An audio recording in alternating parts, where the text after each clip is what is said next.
Have you ever been pushed out of something you spent years building by people who never lifted a finger to build it with you? That's exactly what happened to me the day after my father's funeral. My stepmother changed the locks on our family store. What she forgot was that the building itself belonged to someone else entirely, me. My father used to say that a family business only survives one of two ways. Everyone stays honest, or somebody keeps a copy of everything. I didn't understand what he meant until the day after we buried him, when I showed up to open the store at 6 in the morning, the way I had almost every day for 15 years, and found the locks changed. My name is Sarah Bennett, and for most of my adult life, Bennett Hardware was not just where I worked.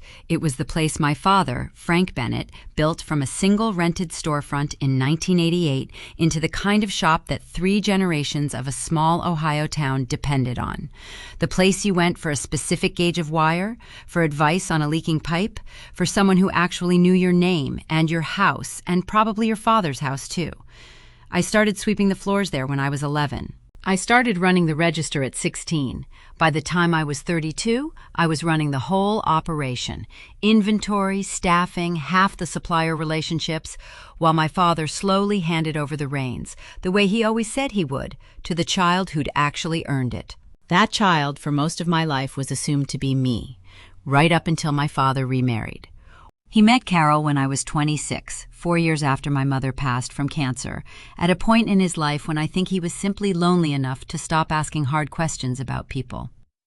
Carol was warm in public and calculating in private, a distinction it took me embarrassingly long to fully understand.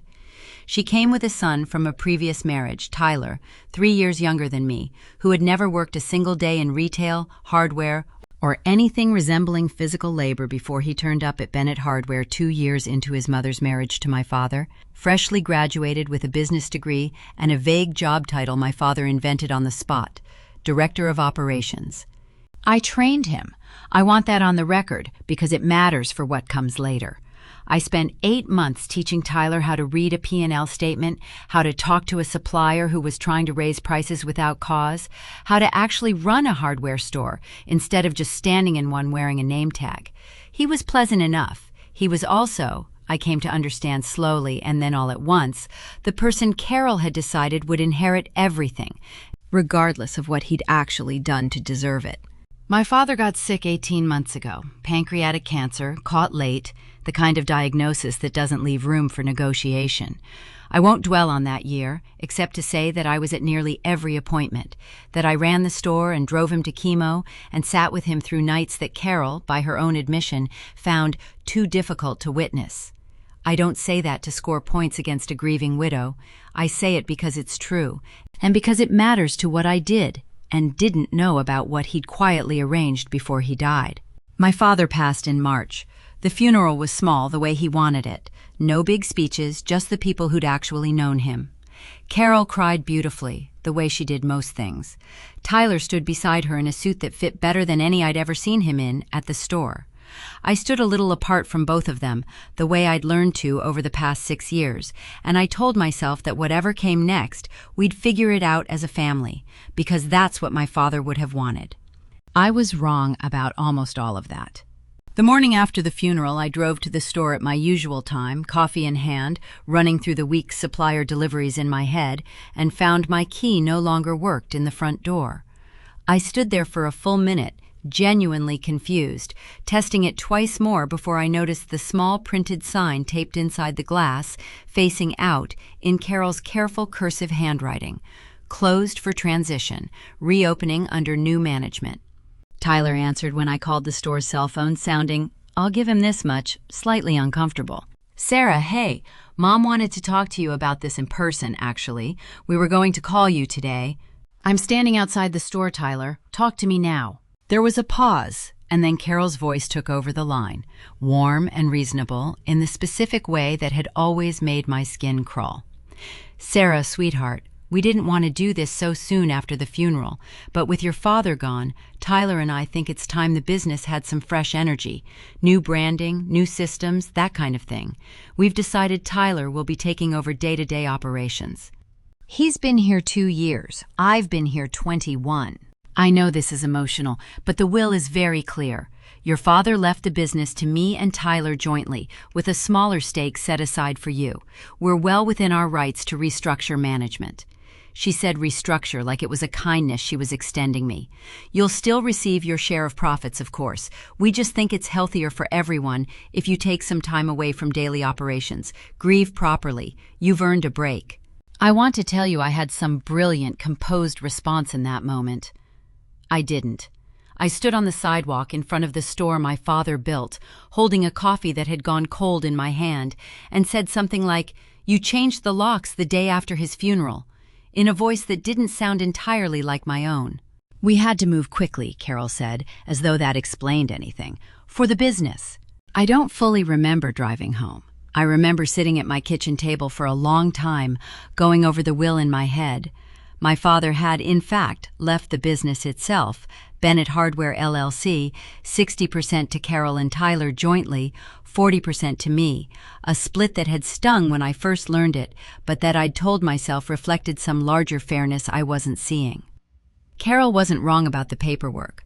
Legally, with a controlling stake, she and Tyler had every right to restructure management, to lock me out of the LLC's daily operations, to do exactly what they'd done. What Carol did not know, what I would come to learn, my father had gone to considerable lengths to ensure she never learned, was that Bennett Hardware LLC, the business, did not own the building it operated out of. I hadn't known it either. Not fully, not until I called my father's estate lawyer, a soft-spoken, precise woman named Diane Okafor, who'd handled his affairs for a decade, and asked her, more out of desperation than any real strategy, whether there was anything I was missing. "Sarah," she said, in the careful tone of someone who has been waiting for a particular phone call for a while, "I think it's time you and I sat down. There's something your father asked me to explain to you personally, once you needed to hear it, and not before." What I learned in Diane's office 2 days later reshaped everything. 9 years earlier, long before Carol entered the picture in any serious way, back when it was still just my father and me running the store together, Bennett Hardware had gone through a genuinely difficult stretch. A big box competitor opened 15 minutes away, and for about 18 months we bled money in a way that terrified my father more than he ever let on to me at the time. During that period, on the advice of an old friend who did estate planning, my father made a decision he never fully explained to me until it was written into legal documents years later. He separated the real estate from the business. The building itself, the actual physical store, the land it sat on, a modest but valuable piece of Main Street property my father had bought outright in the early 90s, was placed into a separate holding entity, Bennett Property Holdings, structured specifically so that if the business ever failed, or was sold off, or fell into hands he didn't trust, the building itself would remain protected, untouched by whatever happened to the LLC operating inside it. At the time, ownership of that holding entity was simply his, but 4 years ago, quietly, deliberately, around the time Tyler first started at the store, and my father, according to Diane, had already begun noticing things about Carol and her son that troubled him, he transferred full ownership of Bennett Property Holdings into a trust, with a single, sole beneficiary and trustee upon his death. Me? "He didn't want to tell you while he was alive," Diane said, sliding a folder across her desk toward me. "He said, and I'm quoting him fairly closely here, if I tell her now, she'll either worry about it or feel like it changes how she treats her father's wife. I want her to have it when she actually needs it, not a day before." He revisited this decision every year at our annual review meeting. He never wavered. I sat in that office and read through 9 years of my father's careful, deliberate planning he'd done in near total silence, telling no one, not Carol, not Tyler, not even me, because he understood something about his second wife that I think he'd been too proud or too lonely or too conflict-averse to ever say to my face. He didn't fully trust her with what he'd spent 40 years building. He'd hedged against exactly the morning I'd just lived through, years before it happened, and he'd done it so quietly that even the person it protected, me, had no idea it existed until I needed it. "What does this actually mean?" I asked Diane, still trying to process it. "Practically."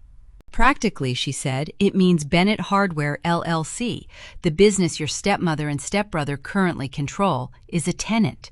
They operate out of a building they do not own on a lease that, as of your father's passing, technically reverted to month-to-month terms because the prior lease agreement between your father personally and the LLC expired with his death and was never formally renewed under the new ownership.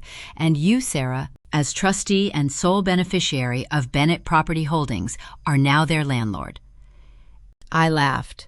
I'm not proud of it in a room that solemn, but I laughed, sharp and disbelieving, because it was the single most my father thing I had ever heard.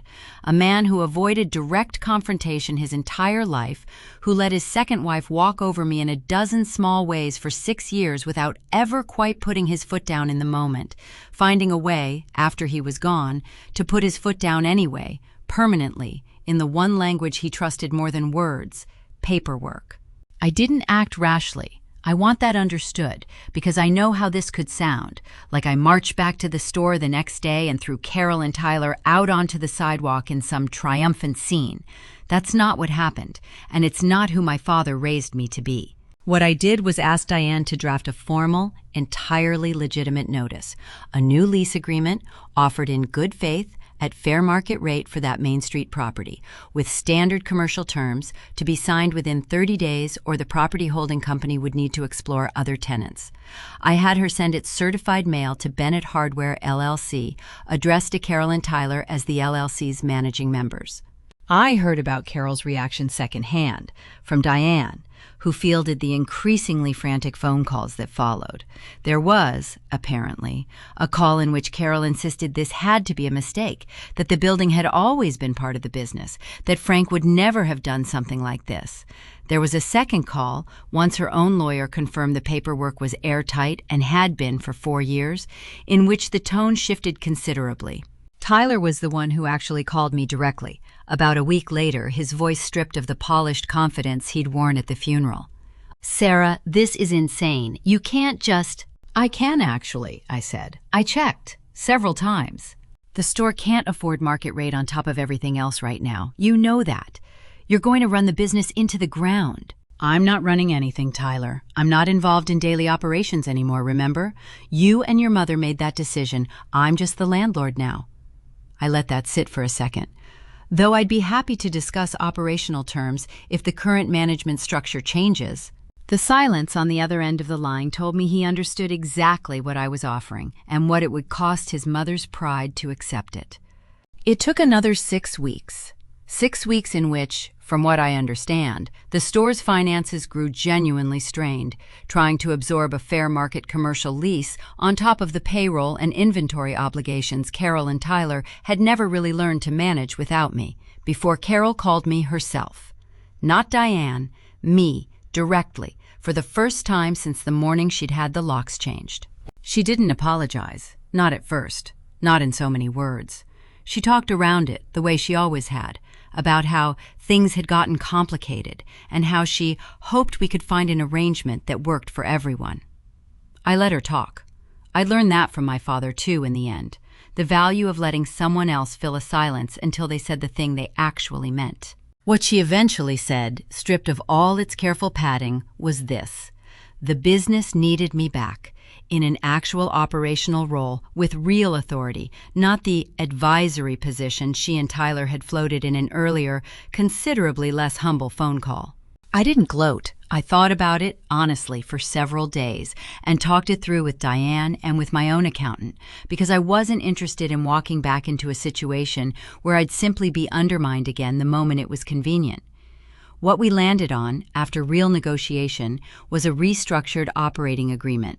I returned as general manager with contractual authority over daily operations and staffing, formalized in writing this time, not left to my father's old habit of handshake trust.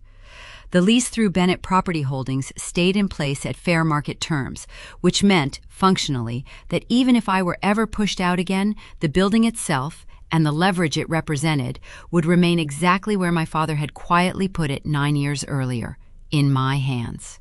Tyler still works at the store.